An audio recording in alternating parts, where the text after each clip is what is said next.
You may have noticed the explosion of digital billboards around town lately. A couple of big ones fixed permanently to some buildings, a couple of other mobile ones that move around. They're popping up everywhere. Good thing, bad thing? Let's have a talk about that. Hi, I'm Jason Foss. I was driving across town the other day and I saw the new curved billboard up over in the city, and I noticed the price that they'd advertised on this new billboard here, from $107 per day. And that got me thinking, so from $107 a day, I mean, like, that's entry level. Now, I haven't looked or gone any further. I don't know whether that means a reduced rotation. I don't know whether it means that you have to sign a long-term contract. I don't know what that means, but from $107 a day, I mean, that's your basic entry level starting point. So if we were to round that off to, that's approaching $1,000 a week.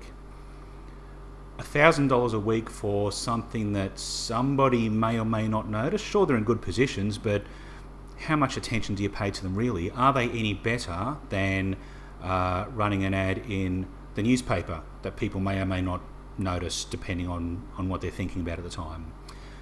Is it any better than display ads on websites? When you read the news, you see these banner ads and display ads around the place that, let's face it, most of the time you don't notice. It seems like an awful lot of money for no direct outcome. Now, if you're Coca-Cola and you can afford to spend that kind of cash on branding and awareness, fantastic. There's no doubt that the more times that people see your business name around, the more familiar with they become with it, and over time, they're probably more inclined to do business with you when the time comes. But branding and awareness campaigns like that are really expensive. Like, if you ask Coca-Cola or Harvey Norman how much they spend on those sorts of branding and awareness campaigns, they don't come cheap. You've really got to be everywhere all the time for those sorts of things to work properly. So if you're going to spend close to $1,000 a week on those sorts of billboard campaigns, how does that fit into your overall marketing strategy? Like, what is that designed to do? At what point in time does that turn into cash in your cash register?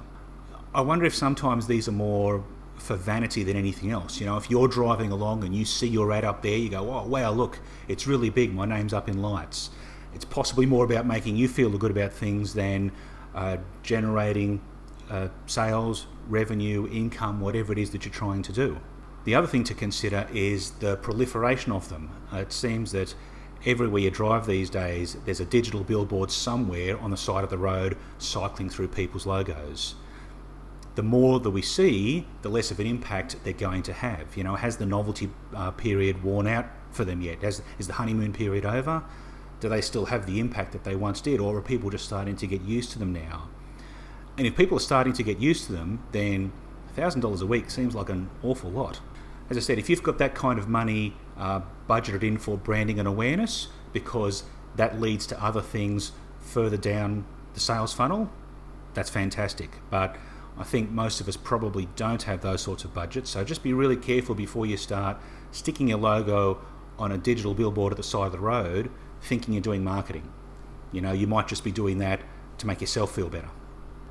Every use case is different, of course, so if you have had a lot of success with these things, leave some comments. I'd love to hear some stories.